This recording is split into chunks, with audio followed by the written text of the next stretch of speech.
Bonjour, ici Guy Jacques qui vous souhaite la bienvenue à l'émission Au cœur des Appalaches. Nous rencontrons aujourd'hui Catherine Lachance, directrice du réseau d'entraide des Appalaches, avec qui nous allons nous entretenir de cet organisme et des différents services offerts afin de vous en dresser un portrait global. Bonjour Catherine. Bonjour Guy. Ça se passe bien aujourd'hui? Oui, ça va bien, merci. Oui. Tout d'abord, pouvez-vous me raconter la petite histoire du réseau d'entraide des Appalaches? Car je crois qu'il y a eu plusieurs modifications au fil des ans. Oui. Bien, en fait, officiellement, le réseau, à l'époque, était appelé le réseau Entraide Amiante, a été incorporé en 1990, mais je te dirais que... Là, moi, je n'étais pas là, mais les débuts avaient commencé en 1982, où est-ce que ça a été un rassemblement de parents et de citoyens qui vivaient des difficultés financières, qui s'étaient regroupés, puis ils avaient appelé ça le regroupement des sans-emploi. Fait que ça avait débuté comme ça. Puis de 82 à 90, là, il y a eu des différents mouvements de rassemblement où est-ce que les gens s'entraidaient pour se sortir un petit peu des difficultés financières qu'ils vivaient. Mais bon, 90, incorporation du réseau Entraide Amiante. Après ça, en 91, il y a eu l'arrivée d'un premier travailleur de rue. Début de cuisine collective, d'activités d'éducation des enfants qu'on appelait en collaboration avec le CLSC à l'époque. Hein, c'était le CLSC. En 94, il y a eu le début de la maison par enfant qu'on connaît encore aujourd'hui, là, qui est en fait, c'était un programme d'accompagnement dans la communauté des enfants. Qui existe toujours, d'ailleurs. Oui, exactement. Entre 93 et 95, il y a eu une réorganisation à l'interne, modification des lettres patentes, puis ils se sont comme redéfinis. 2001, ça a été le début du plateau de travail Resto Jeunes, qui malheureusement n'est plus aujourd'hui. 2010, c'était plateau de travail de menuiserie. Ensuite de ça, 2018-2019, on a eu le début du comité des usagers, qui était, on en parlera tantôt, mais plus les porte-paroles de la clientèle, finalement. Développement du travail de rue dans le secteur sud, davantage dans ces années-là. Il y a dû avoir embauche aussi de nouveaux travailleurs de rue à ce moment-là aussi. Oui, c'est ça. Là. C'est sûr que là, l'embauche des gens, ça, on n'a pas le suivi de tout ça historiquement, là, mais... Oui, il y a eu d'autres travailleurs de rue. En 2020, on a joint l'approche de la pédagogie nature à la maison par enfant. Fait que c'est la pédagogie enfant-nature qu'on connaît, donc l'apprentissage dans la nature, tout ça. 2021-2022, on a eu notre fameuse pandémie. Il y a eu une réorganisation de nos services. Nous, la directrice à l'époque, elle s'est dit, c'est pas vrai qu'on va fermer nos services. Notre clientèle est vulnérable. Notre clientèle a besoin qu'on soit présent.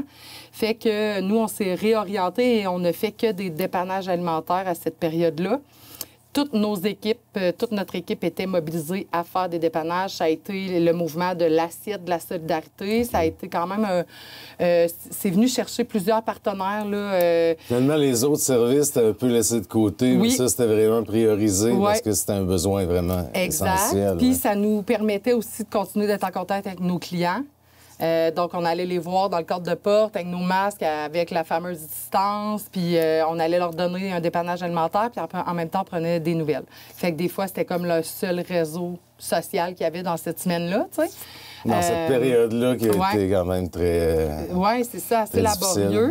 D'ailleurs, là, avec ce projet-là, on s'est vu recevoir en 2023 le prix coup de cœur du gala du Centre intégré santé et services sociaux. Fait que ça, c'était cool. On était bien contents de ça. Donc, ça a été quand même un bon mouvement qu'on a fait à l'interne. En 2023, on s'est réapproprié nos services, on a remis sur pied toutes nos choses pour reprendre un peu nos habitudes. Une vie normale. Exactement. Là, on a reçu une belle subvention pour couvrir trois travailleurs de rue, pour pouvoir avoir 3 travailleurs de rue pour bien couvrir le territoire de la MRC. Donc, on a recruté notre 3e en 2023. On a mis sur pied aussi notre frigo communautaire, le frigo Mange-Donc, qui se situe là, près du réseau au centre-ville. Donc, ça a été, dans notre historique, un fait important. En 2024, on a joint un travailleur de proximité pour 40 ans et plus / personnes aînées. Donc, c'était un besoin là, qui était présent sur le territoire. Fait qu'on est allé recruter notre travailleur de proximité. Fait que c'est pas mal ça. Pour 2025, bien, on a d'autres belles choses dont on va discuter aujourd'hui. Parfait. Yes. Quelle est exactement la mission de votre organisme et auprès de quelle clientèle intervient-il? Oui. Bien là, en fait, notre mission, là, c'est d'agir principalement auprès de la clientèle 16-35. On dit principalement parce que, comme on peut voir dans tous les services qu'on offre, on touche à tout le monde, mais bon, on vise... on se concentre là-dessus, on se concentre vraiment. plus sur les 16-35. Fait que c'est de redonner du pouvoir d'agir aux gens. Les gens, bon, qui sont en situation de crise. d'urgence, en situation de crise, en situation de vulnérabilité, de leur redonner du pouvoir d'agir pour qu'ils soient davantage autonomes dans leur vie puis qu'ils soient capables de surmonter là, ce qui se présente à eux, finalement. OK. Donc, un peu le travailleur de proximité, il déroge un peu de votre mission globale. Exact. Quel est le territoire que vous desservez?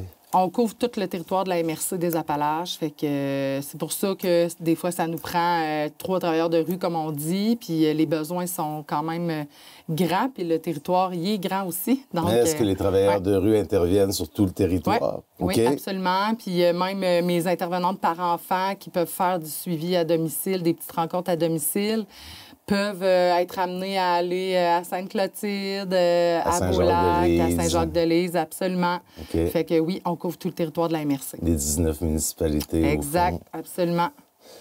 Quels sont les divers services qui sont offerts par votre organisme? Oui, Ils sont nombreux, quand même. Oui, c'est ça. On en a quelques-uns. Hein? Puis c'est là qu'on va voir que c'est assez éclaté, mais on mais vient ça représente des besoins qui existent. Là. Absolument.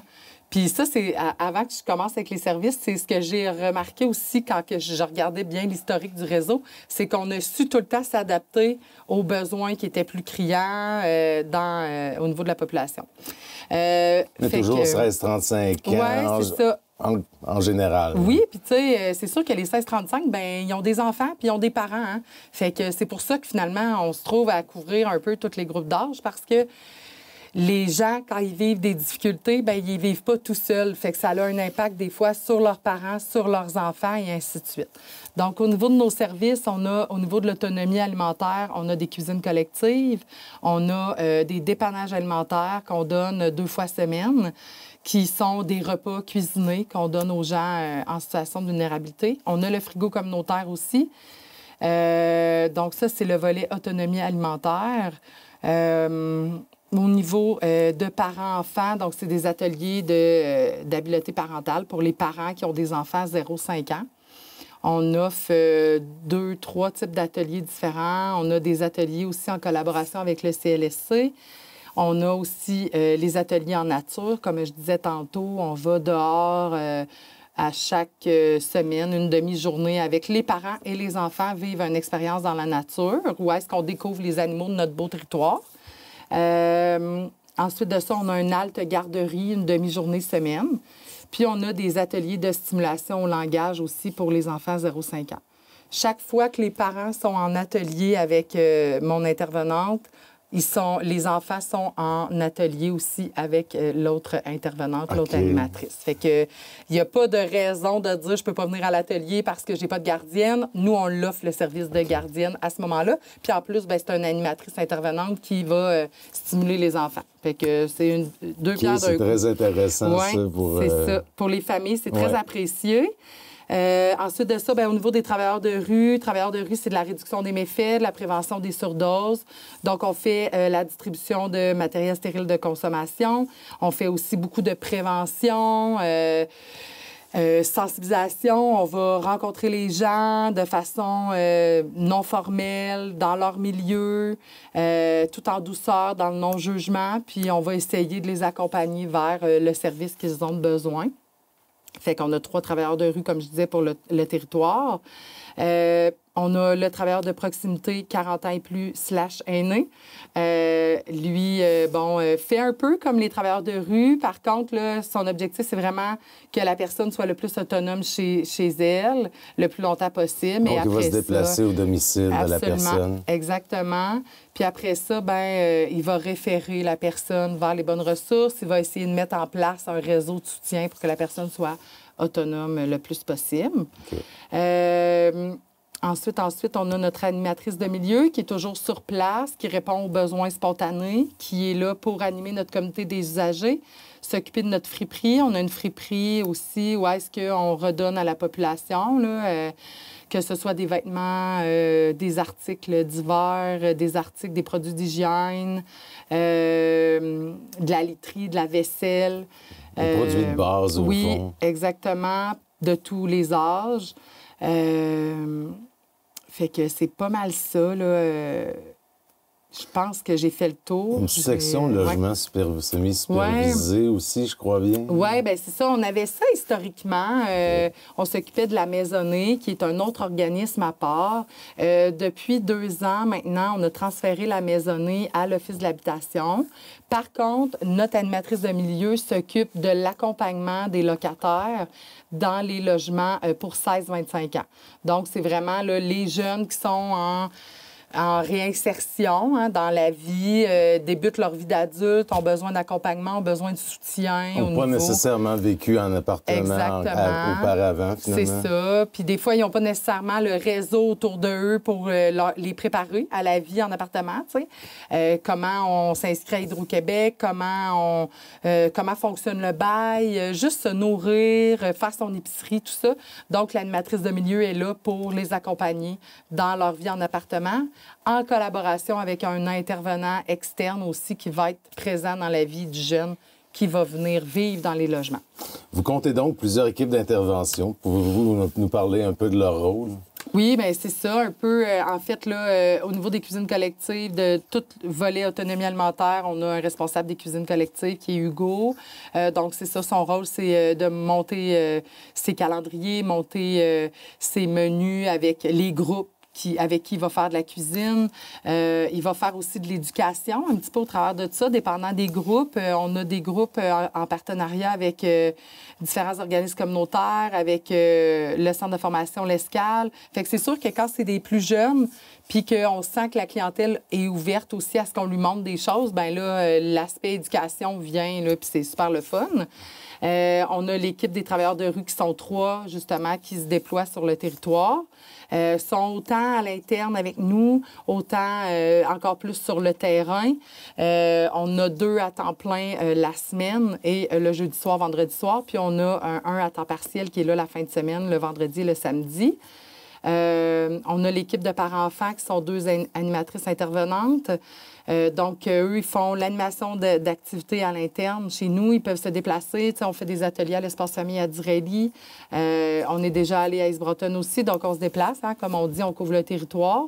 Puis, ils peuvent aussi faire des petits suivis à la maison aussi, à domicile, chez les parents, pour les accompagner dans leur routine au quotidien, leur donner des outils, expérimenter, puis observer des fois d'autres besoins que les familles auraient.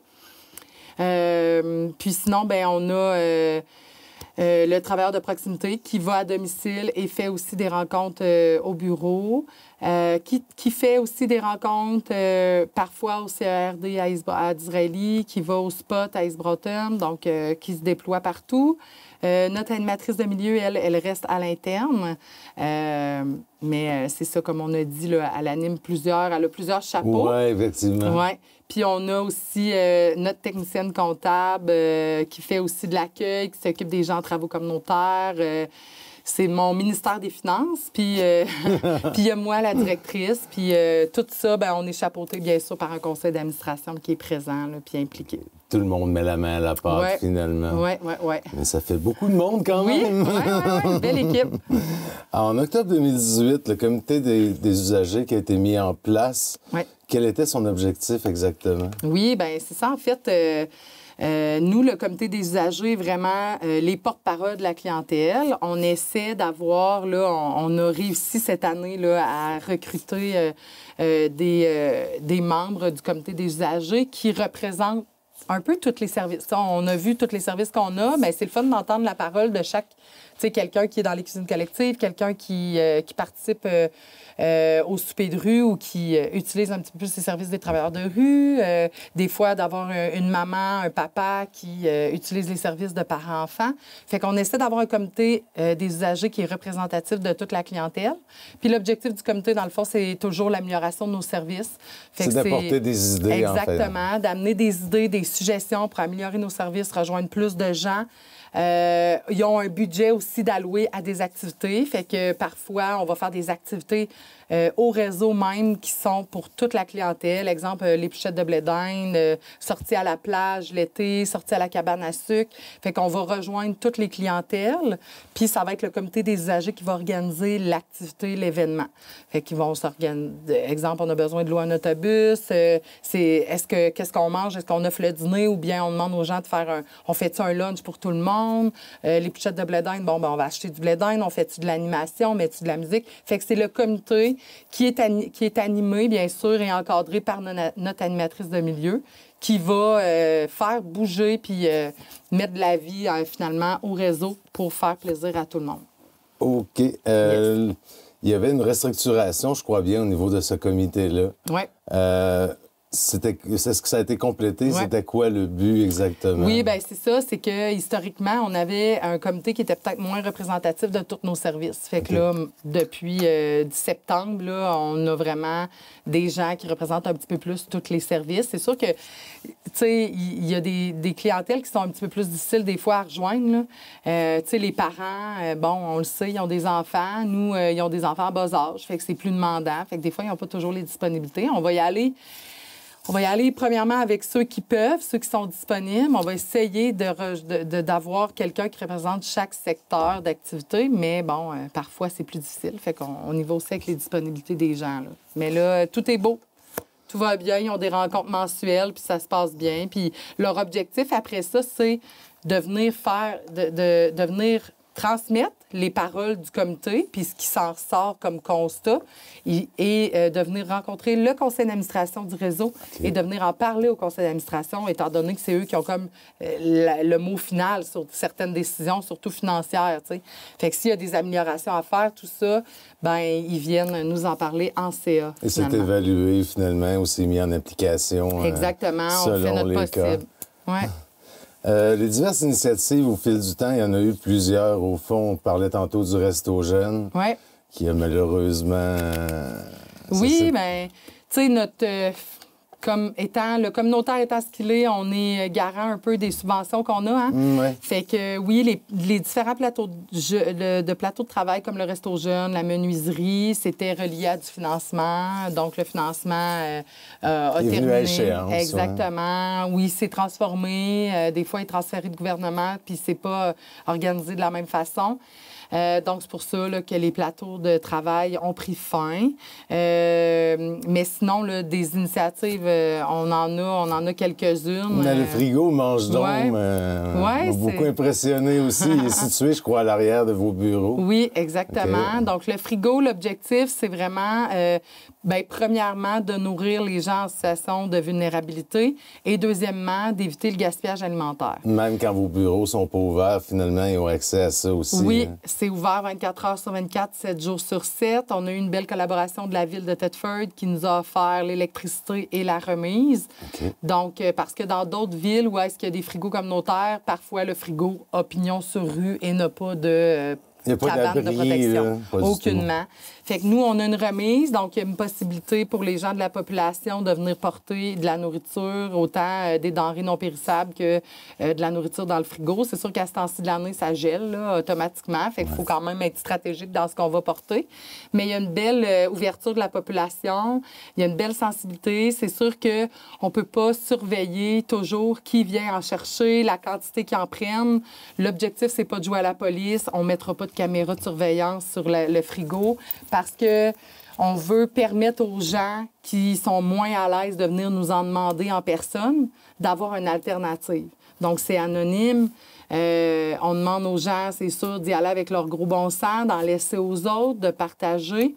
La population est invitée à venir porter des denrées. Ce qui est important avec la nourriture qu'on cuisine, c'est d'identifier ce que c'est et de mettre la date de fabrication.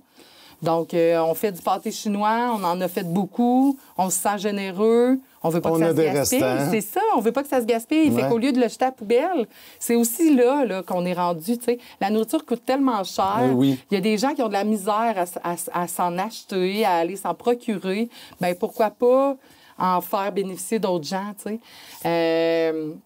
Fait que de penser à nos restants, d'aller les porter, on essaie de les portionner parce que si on y va en grosse quantité, c'est sûr que les gens vont partir avec la grosse quantité. Ouais. Fait que c'est sûr qu'on essaie de sensibiliser le plus de le, mais c'est le plus beaucoup possible. Les citoyens et citoyennes, oui. Finalement, qui viennent emporter là. Oui, exactement. Okay. Puis je vous dirais qu'il n'y a pas de gaspillage ben là.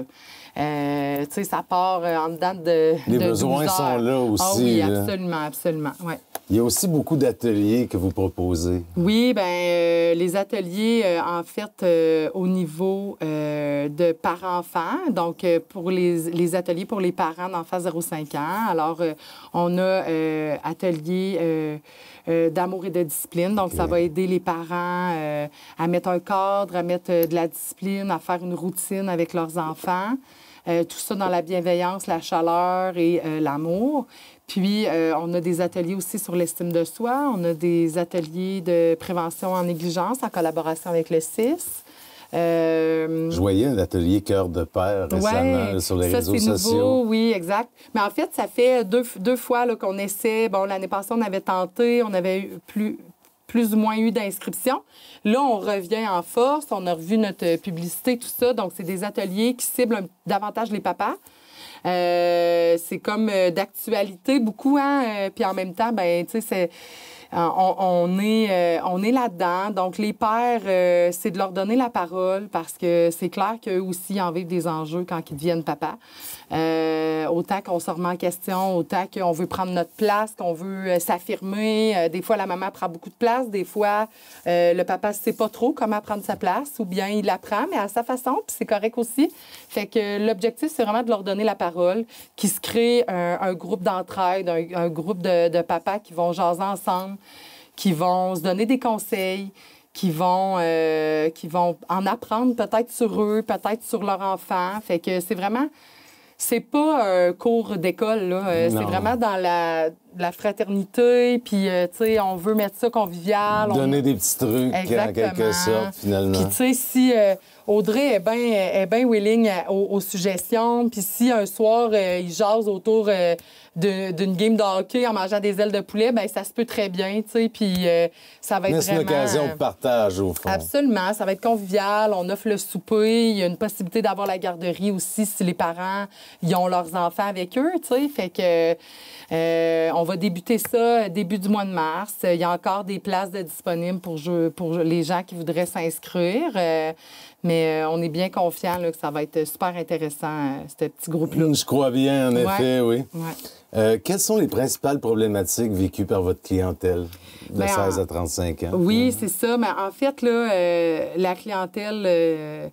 c'est beaucoup de la pauvreté actuellement, là, des problématiques financières, de la difficulté à se nourrir adéquatement. Parfois, c'est peut-être un manque de connaissances, mais souvent, c'est un manque d'argent pour se nourrir adéquatement et de façon, mettons, un peu plus équilibrée. Actuellement, bon, c'est ça. C'est en gros, là, puis ça, c'est comme une trame de fond qui dure dans le temps, tu sais, depuis toujours. La clientèle qu'on voit, nous, au réseau, c'est des gens qui n'ont pas nécessairement un réseau de soutien très fort. Autour des de gens eux. Isolés un peu. Des gens isolés, des gens vulnérables, qui n'ont pas toujours un parcours de vie non plus qui a été de gaieté, de joie, là. Donc, tu sais... Donc, de difficulté en difficulté, souvent. Oui, c'est dur de s'en sortir. Des mauvais choix... Fait que c'est ça. Fait que c'est comme ça qu'on englobe en disant que c'est des clients souvent un peu plus vulnérables, qui ont un réseau de soutien plus faible, puis qui sont souvent un peu craintifs aussi du système. OK. Et auxquels vous donnez les moyens de s'en sortir. Oui, bien, on fait notre possible, en tout cas. Est-ce que vous avez constaté une augmentation des besoins dans les dernières années? Je crois avec la pandémie, Oui, ça a venu un peu chambouler tout, là. Oui, c'est sûr. Puis, tu sais, on le voit, en fait, au niveau de tout le monde, là, l'inflation, le coût du logement, le coût de la nourriture. Donc, là, les besoins qu'on voit qui sont de plus en plus grandissants, c'est au niveau, bon, toujours au niveau de l'alimentation. Fait que c'est vraiment les besoins de base, là. Ouais. Se loger, se nourrir, se vêtir. C'est sûr qu'aujourd'hui, malheureusement, c'est plus un luxe là, d'avoir un téléphone puis d'avoir une télévision. T'sais. On peut pas juger les gens, se dire qu'ils sont pas en situation de vulnérabilité parce qu'ils ont un auto, un cellulaire puis une télévision à la maison. Là. C'est comme rendu des nécessités. Ouais. Fait que c'est sûr que les gens ont beaucoup de besoins au niveau des logements actuellement sur notre territoire. Oui, ouais, exactement. C'est ça. On voit de plus en plus de gens en situation d'itinérance. C'est pas nécessairement des itinérants comme on voit dans les grandes villes où est-ce que c'est très visible, c'est de l'itinérance cachée. Donc, ils vont dormir chez des gens, ils vont se promener d'un milieu à un autre. Ils n'ont pas de domicile fixe. Non, exactement. Il y en a qui dorment dans leurs autos. Ça, c'est assez surprenant. Ah oui. Surtout en hiver, avec les températures qu'on a présentement, ça doit être assez horrible. Oui, effectivement. Donc, c'est ça. Toutes les personnes en situation de vulnérabilité, leurs besoins augmentent là, beaucoup. Il y a quand même beaucoup d'organismes dans la région, mais est-ce qu'il existe, selon vous, des besoins qui ne sont pas encore comblés? Mm-hmm. Bien, on parlait d'itinérance, fait que c'est sûr que quand on voit ça, c'est sûr que nous, on a un regard un peu teinté parce qu'on ne voit pas tout le positif qu'il peut avoir, là, mais c'est sûr qu'actuellement, il y a des démarches qui sont longues et qui demandent beaucoup d'étapes et de financement pour y arriver. On voudrait que ça arrive super vite, mais on le sait qu'il y a des partenaires qui sont sur cette voie-là. D'avoir un accueil inconditionnel qui est vraiment inconditionnel et fonctionnel pour les gens en situation d'itinérance. D'avoir un hébergement aussi pour les personnes en situation d'itinérance. Ça serait vraiment très intéressant pour la ville. Ça viendrait en aide à beaucoup de gens, je crois.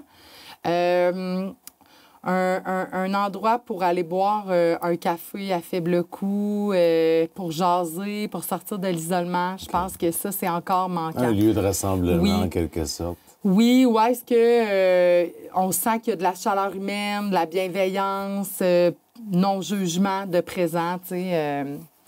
Fait que je sais pas là, de quelle façon ça pourrait être organisé, mais ça peut être de façon très simple. Mais ça manque aussi. Présentement. Oui. Je dirais que c'est pas mal ça, là. Okay. On parlait de partenaires. Vous en avez différents, j'imagine. Je pense que vous pouvez compter sur eux, une sorte d'alliance qui se fait toujours. Quels sont vos principaux partenaires à ce niveau-là? Oui, mais on a beaucoup de... Oui, c'est ça. Nous, on est un peu un pivot, hein? On va référer beaucoup vers les gens, mais on a des très bons partenaires, là, que ce soit avec Service Québec, avec le CLSC. C'est toujours des gens qui n'ont aucun problème à nous référer de la clientèle. Puis nous, quand on réfère aussi, on a quand même une bonne collaboration de leur part. La plupart de tous les organismes communautaires, c'est des très bons partenaires aussi. En fait, tous les organismes communautaires, c'est sûr qu'il y en a avec qui on est beaucoup plus liés parce que la clientèle se rejoint, tu sais. Mais bon, je vous dirais le Carrefour Jeunesse Emploi, le Centre Don-Rémy, l'Intervalle, même le corps policier, quand ils voient des gens aussi en situation de vulnérabilité, parfois vont nous interpeller avant de judiciariser la personne. Fait que ça, c'est super apprécié de leur part. C'est une belle collaboration. Une police communautaire davantage. Exactement, tu sais, au lieu de judiciariser, puis eux, tu sais, ça leur occasionne un paquet de paperasse. Ouais. Tandis que si ça aide pas nécessairement la personne de judiciariser non plus. Pas toujours. Puis des fois, on pourrait désamorcer la situation de façon pacifique et calme. Puis après ça, rediriger la personne vers nos services ou vers d'autres services.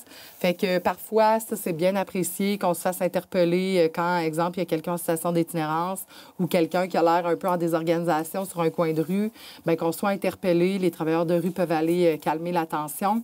Puis après ça, ben la personne, on y évite un séjour, tu sais, en prison ou peu importe. Qui n'est pas des plus agréables, évidemment. Non, c'est ça. Fait que, et qui ne l'aidera pas du tout, non nécessairement, à se prendre en main. Non, c'est ça. Puis autant, tu sais, tantôt, on parlait du frigo. On a vraiment des belles collaborations de la population. Des fois, les gens nous appellent, les écoles, ils font une activité de cuisine, ils veulent aller le porter au frigo ou ils veulent nous le porter, venir nous le porter à nous pour qu'on en fasse des portions puis qu'on les mette au frigo ou dans nos dépannages. Fait que ça, il y a des belles activités comme ça. Dans le passé, on s'est vu offrir des partenariats pour la mascarade de l'Halloween, où est-ce que les dons allaient venir à l'organisme.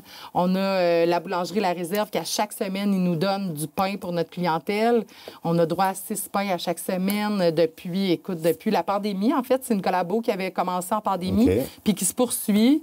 Fait qu'à donc, l'implication de tout le monde est importante. Vraiment, il y a une belle sensibilité. Les gens, puis étant donné qu'on dessert plein de types de clientèle, bien, tout le monde trouve son compte. T'sais, si quelqu'un veut faire un don pour que les sous aillent plus au niveau des familles, bien, parfait. Puis nous, on respecte là, ce qui est demandé des donateurs. On a le Jean Coutu qui nous donne des dons incroyables. Écoute, à chaque année...